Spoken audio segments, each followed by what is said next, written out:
ఉన్నారు ప్రభా తండ్రి. అయ్యా కీర్తనలో మీరున్నారు, ప్రార్థనలో మీరు నడిపించిన దాన్ని బట్టి స్తోత్రాలు. చదవలేకుండా అనేక విషయాలు మీరు మాతో మాట్లాడాలి. మాకు అర్థమయ్యే రీతిలో మీరు మాట్లాడి వెలుగల చెవులు గ్రహించగలి మంచి మనసును మాకు అనుగ్రహించి అల్పుడను బలహీను శిల్వచంతను మరుగుపరుచుకొని మీరు మాట్లాడమని యేసునామములో ప్రార్థిస్తున్నాము. ఆమేన్.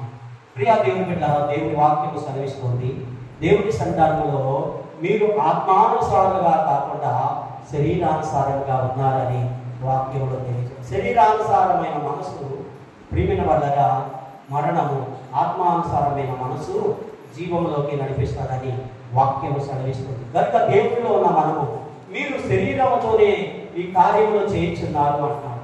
ఆత్మ సంబంధమైన మనసును మరి పోగొట్టుకొని శరీర సంబంధమైన క్రియలే చేయించున్నారు. ఏది చేయకూడదనుకున్నారో అదే చేస్తున్నారని వాక్యంలో తెలియజేస్తున్నారు. ఏది ఆలోచించకూడదో అదే ఆలోచిస్తున్నారు.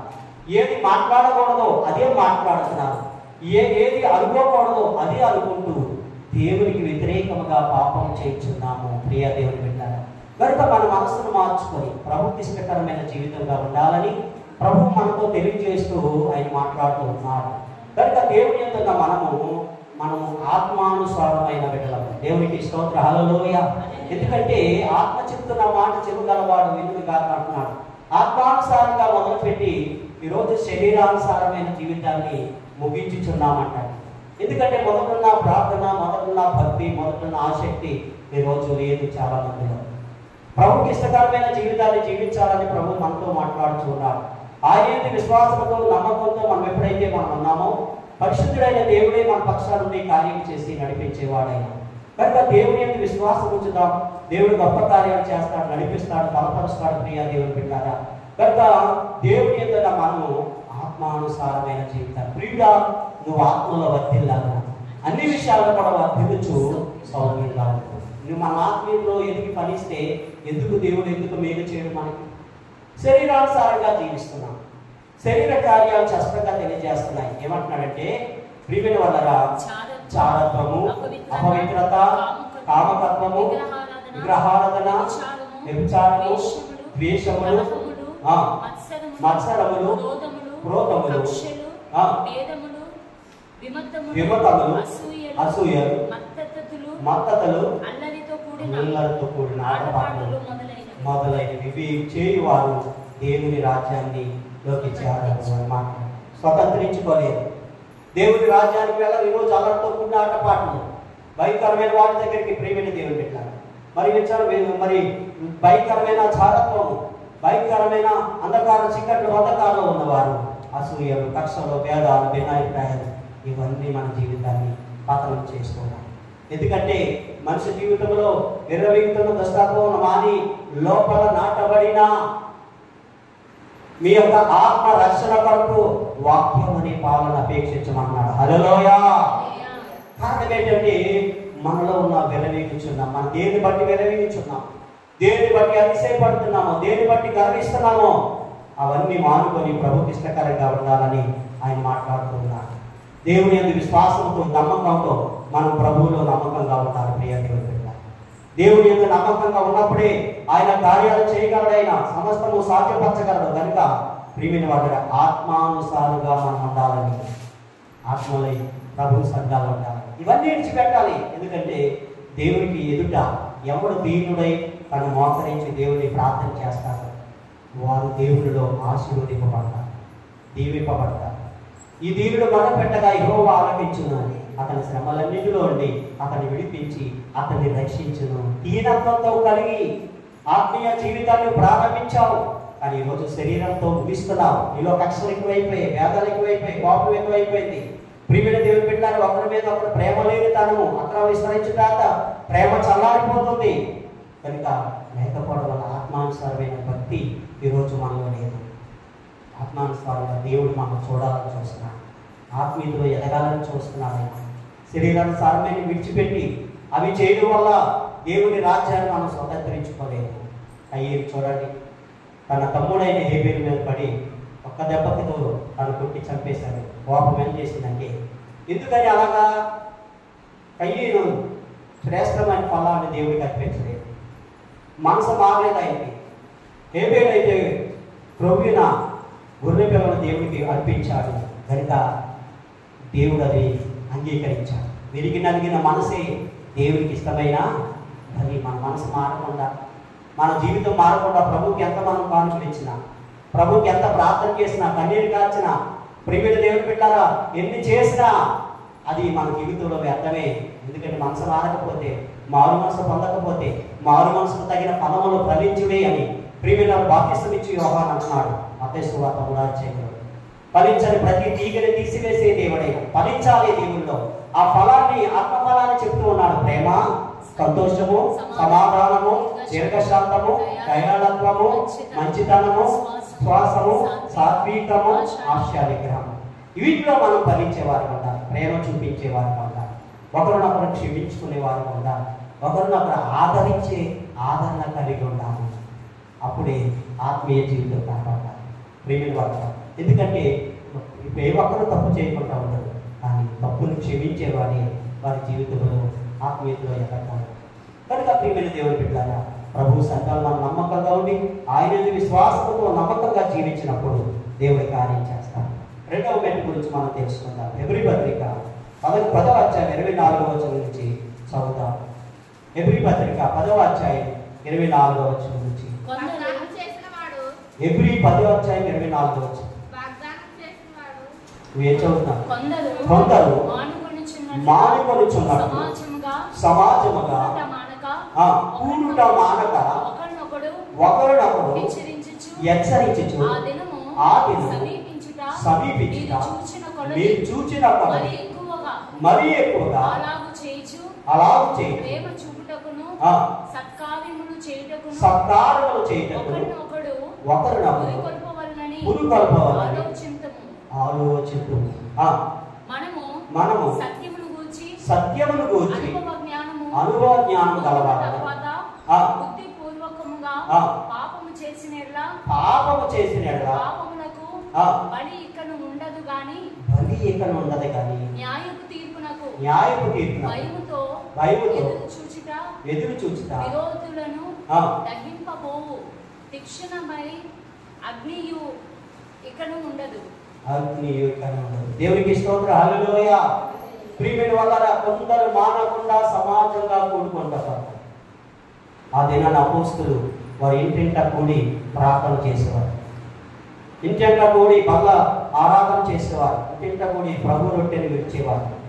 ప్రియ దేవుని బిడ్డలారా, ఎందుకంటే సమాజంగా కూడుకుంటారు. ఏదో ఒక రోజు ఏదో ఒక ప్రార్థన. మనం ప్రభు సంఘాల్లో ప్రతి వారం ఒక రోజు ఒక ఇంటికాడ ప్రార్థన జరిగితే ఎంత ఆశీర్వాదం, అది ఎంత దీవెన. అలాగా దేవుడు కొరనేలతో దేవుడు మాట్లాడుతున్నాడు. అపోస్తలుల కార్యములు 10వ అధ్యాయంలో చెప్పబడుతున్న మాట. ప్రియ దేవుని బిడ్డలారా, అతని ఇంట్లో ఏముందో చూద్దాం. ప్రభు సంఘాల్లో ఏం జరుగుతుందో చూద్దాం. కొరనేలని ఇటలీ పటాలు పడబడిన శతాధిపతి అని కొరనేలి భక్తిపరుడు ఉండేది, కైసరులో ఉండేది. అతడు తన ఇంటి వారందరితో దేవుని భయభక్తులు గలవాడైంది, ప్రజలకు బహు ధర్మము చేయించు, ఎల్లప్పుడూ దేవునికి ప్రార్థన చేయవాడు. పగలు ఇంచుమించు 3 గంటల వేళలో దేవుని దూత కొరనేలి అని పిలుచుట దర్శనమందు తేటగా అతనికి కనబడెను. అతడు దూత వైపు తేరి చూచి ప్రభువా ఏమని అడిగాను. అందుకు దూత నీ ప్రార్థనలు నీ ధర్మ కార్యములు దేవుని సన్నిధికి చేరినవి, జ్ఞాపకార్థముగా చేరినవి. ఎప్పేకు మనుషులను పంపి పేతురు అనే సీమోనును పిలిపించు. అతని సముద్రపు దరినున్న సీమోనును ఒక చర్మకారుని ఇంట దిగి ఉన్నాడని అతనితో చెప్పాడు. ప్రియ దేవుని బిడ్డలారా, ఇక్కడ చూడండి కొరనేలి యొక్క ఆత్మీయ జీవితం ఎలా ఉంది. కొరనేలి యొక్క ఆత్మీయ జీవితంలో ఇటలీ పటాలం అనబడిన ఇటలీ దేశము ప్రియమైన వాళ్ళ పటాలం అన్న 100 సైన్యాలకి అధిపతి అయినా. అలాంటి అయినా తన ఇంటి వారందరితో దేవుని భయభక్తులు కలిగి ఎలా జీవిస్తున్నాడండి? ప్రార్థనలో ధర్మకార్యములు చేయొచ్చు, ఎల్లప్పుడూ దేవునికి ప్రార్థన చేయొచ్చు, దేవుని సంఘంలో గడుపుతూ ఉన్నాడు. దేవునికి స్తోత్రం, హల్లెలూయా. దేవుని సంఘంలో గడుపుతూ ఉన్నాడు ప్రియ దేవుని బిడ్డ. అలాంటప్పుడు దేవుడి దర్శనము మళ్ళా ఆయన కలిగింది. కలిగిన వెంటనే ఏం చెప్పాడంటే, మరి దేవుని యొక్క దూత, కొర్నేలి, నీవు చేసిన ధర్మకార్యాలు, నువ్వు చేసిన ప్రార్థనలు దేవుని సన్నిధికి చేరినవి. హల్లెలూయా. ఈ లోకంలో మనం ఏం చేసినా దేవుని సన్నిధికి చేరవు ప్రియమైన వారలారా. మనం చేసే మంచి అలాగే ధర్మకార్యాలు, రెండవది ప్రార్థన దేవుని సన్నిధికి చేరతాయి. హల్లెలూయా. ప్రార్థన దేవుని సన్నిధికి చేరతాయి. ఈ లోకంలో ఎన్ని చేసినా చేరవు, కానీ దేవుని యొక్క గొప్ప కార్యాలు బట్టి కొర్నేలి చేసిన ప్రార్థన వారి ఇంటి వారందరితో భయభక్తులు కలిగి, నిజమే మన ఇంటి కాడ కుటుంబ ప్రార్థనలు జరుగుతున్నాయా ప్రియమైన వాళ్ళ? దేవుని సంఘాల్లో భయభక్తులు కలిగి మనం ప్రార్థన చేయగలుగుతున్నామా? రెండవది, దేవునికి అనేక మందికి సహకారులుగా దేవుని సంఘాలు ఇచ్చేవారుగా మనం ఉన్నప్పుడు దేవుడే మనల్ని ఆశీర్వదిస్తాడు, ఆయన మనం దీవిస్తాడు ప్రియమైన దేవుని బిడ్డలారా. కనుక కొర్నేలితో దేవుడు మాట్లాడుతున్నాడు, నీవు ఇదిగో నీ మనుషులు పంపించి పలానా దిక్కున దైవజనుడు పేతురు గారు ఉన్నారు, సర్వపు కారుడైన సీమోను ఇంటి కాడ ఉన్నాడు, సముద్ర పట్టణంలో అతను ఉన్నాడు, ఆయన పిలుచుకొచ్చి నీ ఇంటికాడ ప్రార్థన ఏర్పాటు చేయి. దేవునికి స్తోత్రం, హల్లెలూయా. కొర్నేలితో మాట్లాడుతున్నాడు. అతను చేసే ప్రార్థన విధానం, అతను చేసే ధర్మ కార్యాలు, అతను చేసే ఆత్మీయ సంబంధమైన జీవితం కొరకు అంటున్నాడు, కొర్నేలి, నీటి వారు నీవే కాదు ప్రార్థన చేసుకోవడం, అనేక మందిని ఇంటికి రావాలి, వారందరూ ప్రార్థన ఆలకించాలి, వారందరూ నమ్ముకోవాలి, ప్రభు సంఘాలు ఉండాలి. నిజమే, మనం ప్రార్థన పెట్టుకున్నప్పుడు మన చుట్టుపక్కల వారందరికీ కూడా పిలిచి దేవుని వాక్యాలు వినిపించాలి, దేవుని మాటలు వినిపించాలి. ప్రియమైన మనకు ఆశీర్వాదం కొరకే కాదు ఈ ప్రార్థన పెట్టుకోవడం, అనేక మందికి సువార్తకి ఒక్క ఆత్మ అయినా రక్షింపబడతారని, ఒక్క భావి అయినా మారు మనసు పొందుతారని, ఒక్కరైనా రక్షింపబడతారని దేవునికి ఆశ. దేవునికి స్తోత్రం, హల్లెలూయా. నీవు సమాజంగా కూడుకున్న దేని కొరకు ప్రార్థన పెట్టుకోండి. ఈరోజు ఆ ప్రార్థన పెట్టుకోండి, పెట్టుకోవండి, మాకు అవసరం లేదండి అన్నట్టుగా మాట్లాడుతున్నాను. దేవుడు ఒక దినాన్ని అడుగుతాడు, కనీసం ఒక రోజైనా, సంవత్సరానికి ఒక్క రోజైనా నువ్వు ప్రార్థన పెట్టావా అడుగుతాడు ప్రియా దేవుడు పెట్టారా. బైబిల్ గ్రంథంలో ఒక ఆయన ఉన్నాడు, ఒక రాజుగారు, బెల్తెషాజర్ అనే రాజుగారితో దేవుడు మాట్లాడుతున్నాడు. ఒక గోడ మీద అక్షరాలు అగ్నితో రాస్తున్నాడు. ఏమని రాస్తున్నంటే మెనే మెనే టేకిల్ పార్షన్ అని ఆ మాటలు రాస్తున్నాడు. అక్కడున్న ప్రియమైన వల్ల జ్యోతిష్కులు, అక్కడున్న చాలా మంది పెద్దలు ఎవరు కూడా మాటకు అర్థం చెప్పలేకపోతున్నారు. దానియేలు పిలిచి, దానియేలు ఈ మాటకు అర్థమేంటి, దేవుడు అక్షరాలు రాయిపించాడు చూడండి. మెనే మెనే అంటే నీకు ఒక రోజున దేవుడు నిన్ను త్రాసులో చూసి నిన్ను లెక్క అడుగుతాడు అని. దానికి అర్థం, హల్లెలూయా. మనం చేసే ప్రతి ప్రార్థన, ప్రతి ఉపవాస ప్రార్థన, ప్రతి ఆదివారం, ప్రతి శుక్రవారం దేవుడు లెక్క అడిగే రోజు దేవుడు మనకి అనుగ్రహిస్తున్నాడు. నిజమే, ఆ రాజులతో మాట్లాడే దేవుడు ఈరోజు నీతో నాతో కూడా మాట్లాడుతున్నాడు. ప్రతి దానికి లెక్క అప్పవలసి ఉంది. మెనే మెనే ఓ టేకిల్ పార్షన్. దేవుని విషయంలో నువ్వు ఎంత త్రాసులో, నువ్వు ఎంత తూగావో, ఎంత బరువు తూగావో, సమానంగా ఉన్నావో లేదో, అరిగిపోయిందో లేదో దేవుడు చూసి నీతో మాట్లాడతాడు. నీటి మన ప్రార్థన జరిగిందా, కుటుంబ ప్రార్థన జరిగిందా, ఆదివారం ప్రార్థనకి వెళ్ళావా, ఉపవాస ప్రార్థనకి వెళ్ళావా, ప్రతిరోజు లెక్క రాసుకున్నాడు. ఒక రోజు నీ లెక్క అడుగుతాడు. బెల్తెషాజర్ అడిగిన రాజుని అడిగిన మాట ఈ రోజు నన్ను కూడా అడుగుతాడు. ప్రియా దేవుడు పెట్టాడు. ఎంత ప్రార్థన చేస్తున్నావు, ప్రార్థనలో ఎంతగా ఉన్నావు, దేవుళ్ళు ఎంతగా ఉన్నావు, నీవు ఒక సమాజంగా కూడుకుంటూ నీ ఇంటికాడ ప్రార్థనలో ఎన్ని రోజులు, ఇక్కడ సంవత్సరానికి ఎన్నిసార్లు ప్రార్థన పెడుతున్నావు, ఒక పాపినైనా నీ ద్వారా రక్షించుకున్నావా? దేవుడు ఒక రోజు అడుగుతాడు నిన్ను. ప్రియా దేవుడు పెట్టాడు. ఇంటికాడ ప్రార్థన పెట్టడం మన గురించే కాదు, ఆశీర్వాదం కాదండి, నీ పక్క వారు ఒక్క ఆత్మైనా రక్షింపడతారని దేవునికి ఆశ. ఒక్క ఆత్మ కొరకు ఎండవేళలో యాకోబు బావి దగ్గరికి వచ్చి మంచి ఎండలు 12 గంటల మిట్ట మధ్యాహ్నం 12 గంటల మధ్యలో ఒక్క ఆత్మ కొరకు ఆ కాడికి ఆ యొక్క బావి దగ్గరికి వచ్చాడే యేసయ్య. నిజమే, నీ ఇంటికి వచ్చినప్పుడు ఒక్క ఆత్మైనా రక్షింపడాలని యేసయ్యను ప్రతిరోజు నువ్వు ఆహ్వానించి మరి దైవ శాఖను తీసుకొచ్చి ప్రార్థన పెట్టి ప్రభు సత్తాలు ఇంటిగా చదువుతున్నప్పుడు 10 కుటుంబాన్ని ఆశీర్వదించిన దేవుడు దేవుడు నిన్ను కూడా ఆశీర్వదిస్తాడు. దేవునికి స్తోత్రం. హల్లెలూయా. ఏంటి రోజు చాలా మంది సంవత్సరానికి ఒకసారి కనీసం ఒక్కసారి కూడా ప్రార్థన పెట్టవాలన్నారు. నా ప్రార్థన పెట్టకపోతే నీకు ఆశీర్వాదం ఉండదు, నీ ద్వారా ఒక ఆత్మ రక్షింపబడదు. ప్రియమైన దేవుడు పెట్టారా కనుక దేవుడు ఒక రోజు నిన్ను ఏర్పడతాడు. దేవుడు నీతో మాట్లాడతాడు. ప్రియమైన దేవుడు పెట్టారా, నీవు ఒక్కరోజైనా ప్రార్థన చేశావా? ఒక్కరోజైనా నువ్వు ప్రార్థన పెట్టుకున్నావా? కృతజ్ఞత చెల్లించావా? నేను చేసిన మేలు ఉపకారాలకి నువ్వు ఏం చేశావు? ఏం చేశావు ప్రభా? ఏమీ చేయలేదు అంటే చీకటి గదులకు వెళ్ళిపోతాడు. ఒకడు 505 దేనాలు ఒకరికి ఇచ్చాడు దేవుడు, 2 దేనాలు ఒకరికి ఇచ్చాడు, 1 దేనాలు ఒకరికి ఇచ్చాడు యజమానుడు. 5 దేనాలు గలవాడు 5కి 5 సంపాదించాడు, 2 దేనాలు గలవాడు 2కి 2 సంపాదించాడు, 1 దేనాలు గలవాడు భూమిలో కప్పెట్టాడు. యజమాను రాగానే 5కి 5 సంపాదించిన వాడు చెప్తున్నాడు, అయ్యా నేను 5కి 5 సంపాదించాను, 5 దేనాలకి 5 దేనాలు సంపాదించాను. బలా నమ్మకమైన మంచి దాసుడు, ఈ కొంచెంలో నమ్మకం ఉన్నావు కనుక ఇంకా ఎక్కువగా నేను నీకు ఇస్తానన్నా. 2కి 2 సంపాదించిన వాడు వచ్చాడు, అయ్యా నేను ఈ 2 ఇంకా 2 సంపాదించాను, ఇగో 4 అని చెప్పి యజమానికి ఇచ్చాను.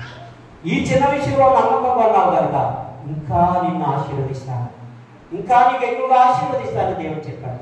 1 సంపాదించిన వాడు భూమిలో కప్పెట్టాడు. వచ్చి చెప్తున్నాడు యజమానితో, అయ్యా నువ్వు కట్టిన నువ్వు ఇచ్చిన వాటాన్ని మళ్ళా తిరిగి ఇచ్చేయాలని అడుగుతావు కదా, అలాంటి కదా నువ్వు అని తెచ్చి 1 నీకు మళ్ళా తిరిగి ఇచ్చేస్తున్నాను అని ఇచ్చాడు. ప్రియమైన వాళ్ళు అంతే ఉన్నారు. ఇదిగో ఇవి తీసుకొని వెళ్ళి కటిక చీకట్లో వేయండి, అక్కడ పట్లు కొనుంటాయి, ఇవి ఏడుపై ఇవి ఉండేది అని మాట్లాడుతున్నాడు. మనం కనీసం ఒక ఆత్మనైనా రక్షించుకోకపోతే, మన కుటుంబాన్ని రక్షించుకోకపోతే అవిశ్వాసం కన్నా చెడ్డవారని మాట్లాడుతున్నాడు. ప్రియమైన వాళ్ళరా, నీవు సమాజంగా కూడుకొని ప్రార్థన చేయక దేని పడకంటే అన్యజనులు రక్షింపబడ్డపడు. అన్యజనులు ఒక ఆత్మనే రక్షింపడి నా యొద్దకు వస్తారు కదా అని దేవుడు ఎదురు చూస్తున్నాడు. అది దేని ద్వారా అంటే నీ ద్వారా నా ద్వారా దేవుడు చేయాలని చూస్తున్నాడు. కనుక కొన్నేళ్ళ వరే మన జీవితాన్ని ప్రభు ఇష్టకరంగా నడిపించుకోవాలి. 3వ మాట చదువుకుందా ప్రియమైన దేవుని బిడ్డ. చూడండి 3వ మాట కొరింథీ రాసిన మొదటి పత్రిక 13వ అధ్యాయం ప్రేమ గురించి చెప్తున్నాను. ఎన్ని కలిగి ఉన్నా ప్రేమ లేని వాడినైతే నేను వెళ్తుందని భాషలు మాట్లాడిన, ప్రవచనాలు చెప్పిన, నాలో కలిగిన అన్ని కూడా నా అంతస్తులు కలిగి ఉన్న ప్రేమ లేని వాడిని అయితే నేను వెళ్తుందని. నాలో సహనం ఉండాలి, నాలో ఓర్పు ఉండాలి, ప్రేమ సహించుకుంటుంది, ఓర్చుకుంటుంది. ప్రియమైన వాళ్ళ డబ్బము ఉప్పొంగదు, డబ్బము మాట్లాడదు. ఇవన్నీ తెలియజేస్తున్నాను. ప్రేమ, సమాధానం, ప్రియమైన వాళ్ళ విశ్వాసము, నిరీక్షణ 3 ఉన్నాయి. వీటన్నిటికంటే ప్రేమే నిలిచి ఉంటుందని భక్తులే పౌరులు కలిగిన. మనం ఎన్ని కలిగి ఉన్నా ఒకరి ఎదుర ఒక ప్రేమ కలిగి లేకపోతే అది వ్యర్థమే. మనకి ఎన్నున్నా దేవుడు చూడ కానీ ఒకరి ఎందుకు నిన్ను వలె నీ పొరుగు వారిని ప్రేమించు, నీ పొరుగు వారికి సహాయం చేయి, నీ పొరుగు వారిని ఆదుకో. కష్టంలో ఉన్నప్పుడు, రోగంలో ఉన్నప్పుడు, బాధల్లో ఉన్నప్పుడు వెళ్ళి పలకరించు. అది ప్రేమ. ప్రియ దేవుని బిడ్డ, ఆపదలో ఉన్నప్పుడు ఆదుకో. ప్రియమైన వాళ్ళ కనుక ఎన్ని కలిగి ఉన్నా, నీకు ఎంత అస్తం కలిగి ఉన్నా, డబ్బు కలిగి ఉన్నా, బంగారు కలిగి ఉన్నా, ప్రేమ లేకపోతే నువ్వు ఎత్తుడివే. ఎందుకంటే బైబిల్ గ్రంథం అంతా కూడా 2 అక్షరాలతో ఉంది, ప్రేమ అనే దాంట్లో. దేవునికి స్తోత్రం. హల్లెలూయా. 2 అక్షరాలతో ఉంది ప్రియమైన దేవుని బిడ్డ. నువ్వు చాలా ఉంటాయి కానీ ప్రేమ చూపించే మనసు, ఆదుకునే మనసు ఉండదు. ప్రియమైన వాళ్ళ అవసరం తీర్చే మనసు ఉండదు. దేవుని సత్యాల్లో ప్రియమైన వాళ్ళ ప్రేమించే మనసు ఉండదు. ఎందుకంటే నువ్వు దేవుని ప్రేమిస్తున్నావంటే ఇతరులు నువ్వు ప్రేమించగలిగితేనే దేవుని ప్రేమించిన. యేసయ్య అంటాడు, నేను రోగి అయినప్పుడు నాకు ఎవరు కూడా చూడడానికి రాలేదు, నేను ఆకలితో ఉన్నప్పుడు నన్ను ఎవరు కూడా ఆహారం పెట్టలేదు, నేను ఆదాహంతో ఉన్నప్పుడు నాకు ఎవరు కూడా దాహానికి నీళ్ళు ఇవ్వలేదు, నేను అవసరంలో ఉన్నప్పుడు నాకు అవసరం ఎవరో తీర్చలేండి, ఎవరు ప్రభా నువ్వు ఎప్పుడు ఆకలితో ఉన్నావు, నువ్వు ఎప్పుడు దాగున్నానంటే ఈ నీ సహోదరులు ఎవరైనా ఆకలి తప్పుడు ఎవరైనా రోగి అయినప్పుడు వెళ్ళి చూస్తే, ఎవరైనా చెరసాలో ఉన్నప్పుడు వెళ్ళి చూస్తే, పలకరిస్తే అది నాకు చేసినట్లే అంటున్నాను. హల్లెలూయా. అది దేవుని ప్రేమ. ప్రియ దేవుని బిడ్డ, దేవుని ప్రేమించేవారు నీ సహోదరుని ప్రేమించకపోతే దేవుని ఎలా ప్రేమించగలవు? నీ సహోదరుని ప్రేమించకపోతే దేవుడిని ఎలా ప్రేమించగలవు? ప్రియమైన దేవుని కూడా దేవుని ప్రేమేంటి, దేవుని ప్రేమ ఎలా కనిపిస్తావు. ప్రియమైన దేవుని వెళ్ళారా ఎవరైనా బాధలో ఉన్నప్పుడు వెళ్ళి పలకరించి సహకరించు, బాధలో ఉన్నప్పుడు ఓదార్చు, ఆదరించు.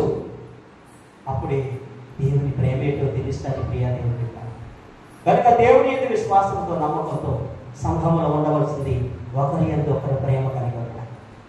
ఒకరి యందు ఒకరి ప్రేమతో ఆదుకోవడం, ఒకరి యందు ఒకరి ప్రేమతో ప్రార్థించుకోవడం, ఒకరి సమస్యల కొరకు ఒకరు ప్రార్థన చేసుకోవడం, ఒకరి ఇబ్బందుల కొరకు ఒకరి ఇబ్బందుల కొరకు ప్రార్థన చేసుకోవడం, సహకరించడం. ప్రియమైన దేవుని ఇదే యేసయ్య చెప్పిన మాట, ఇందువల్ల నీ పొరుగు వారిని ప్రేమించాను. నువ్వు ఎలాగైతే ప్రేమించుకుంటున్నావు, నువ్వు ఎలాగైతే జీవించాలనుకుంటున్నావు, అలాగే నీ పొరుగు వారిని కూడా ఉండాలనుకొని నువ్వు ప్రభు సంకల్పం చూస్తా.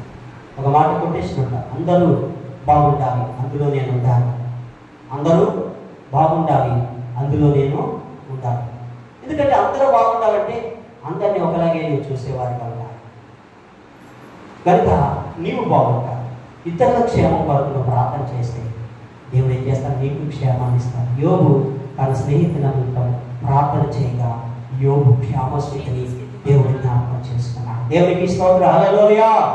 యోబు తన స్నేహితులు నిందించారని, అవమానపరిచారని, బాధించారని, ఎన్నో ఇబ్బందులు పెట్టారని ప్రార్థన చేయడం మానేలేదు. ప్రభు క్షమించు వాళ్ళని రక్షించిన ఆయన వాళ్ళని ఆదిలో ప్రభు ప్రార్థన చేశారు. వారి క్షేమం కొరకు ప్రార్థన చేశారు. క్షమించు ప్రభు తెలియక అంటున్నారేమో అని క్షమించి ప్రార్థన చేశారు. కనుక యోబు క్షేమం దేవుడు జ్ఞాపకం చేసుకొని రెండింతల ఆశీర్వాదాలు దేవుడు యోబుకు అనుగ్రహించారు. దేవునికి స్తోత్రం, హల్లెలూయా. కనుక ప్రియ దేవుని బిడ్డలారా, మన ప్రేమ ఎలా ఉండాలంటే మనం నిందించే వరకు ప్రార్థన చేయాలి, మన అవమానం వచ్చి చేసే వరకు ప్రార్థన చేయాలి. మరి బాగుంటారు కదా. ఎందుకంటే నువ్వు ప్రార్థన చేయడం వల్ల ఆ అవమానాలు నిందలు నీకు ఆశీర్వాదకరంగా మారిపోతాయి. దేవునికి స్తోత్రం, హల్లెలూయా. కనుక ఈ ప్రేమ కలిగి ప్రభు సంతాలు ఉండాలి. 4వ మాట చదువుకుందాం. ప్రియమైన దేవుని బిడ్డలారా, ఎఫెసీ పత్రికలో ఒక మాట 4:31 వచ్చింది. కానీ సంఘంలో ఉండవలసింది ప్రియా దేవుని బిడ్డలారా, ఎఫెసీ పత్రిక 4:31 వచ్చింది. సమస్తమైన ద్వేషము, కోపము, క్రోధము, దూషణ మాటలు మీరు విసర్జించుడి. ఒకరి ఎడల ఒకడు దయ కలిగి కరుణాహృదయులై క్రీస్తునందు దేవుడు మిమ్మును క్షమించిన ప్రకారము మీరును ఒకరినొకరును క్షమించుకొనుడి. దేవునికి స్తోత్రం, హల్లెలూయా.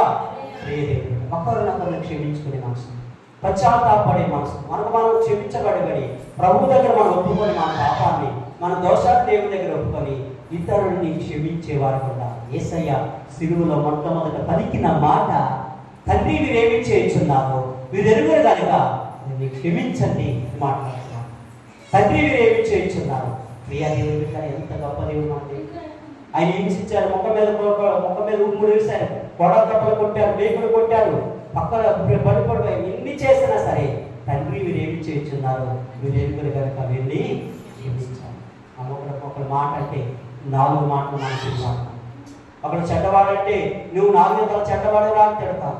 ప్రియ దేవుని క్షమించేవారుగా, ఒకరినొకరు ఆదరించుకునేవారుగా, ఒకరినొకరు ఓదార్చుకునేవారుగా ఉండాలని ఆయన మాట్లాడుతున్నారు.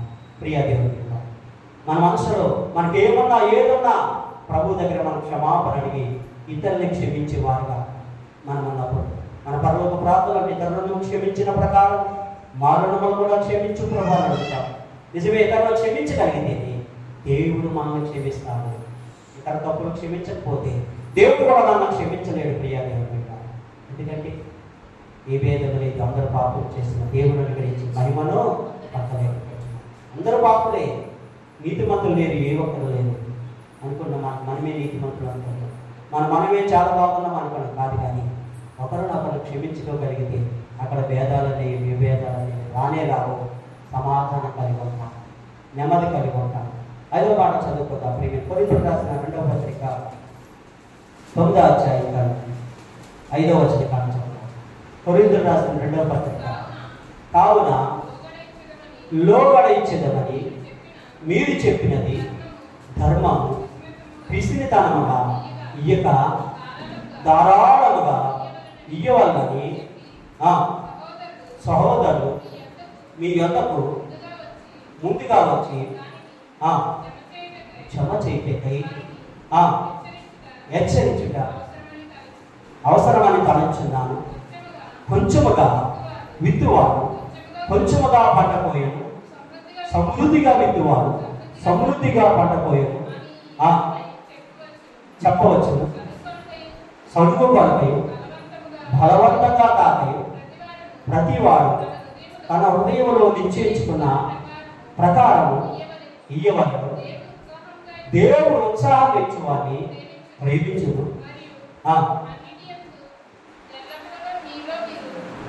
సర్వ సమృద్ధి గలవారై ప్రతి కార్యము చేయటము మీ ఎడల కృపను విస్తరింపచేయను. దేవుడికి స్తోత్రం. హల్లెలూయా. దేవుడి కృప విస్తరింపచేస్తుంది. ఎందుకంటే ప్రియుని వల్లరా మీరు లోబడించడం అనేది దాన్ని విసిరితనముగా ఇవ్వక దేవుడికి ధారాళంగా ఇవ్వాలి. దేవుడు ధారాళంగా ఇచ్చిన వాడికి ఆకాశ వాక్యాన్ని విప్పి పట్టజాలంత విస్తారమైన దీవెనలు కుమ్మరించే దేవుడు. ఇచ్చే దానిలో కూడా లెక్క పెట్టుకుంటాం. దేవుని సంతానం దేవుడికి ఎత్తే స్వామి అది లెక్క ఒక లెక్క పెట్టుకుంటాం. దేవుడికి ఎంత ఇచ్చినా నీకు ఆశీర్వాదమే.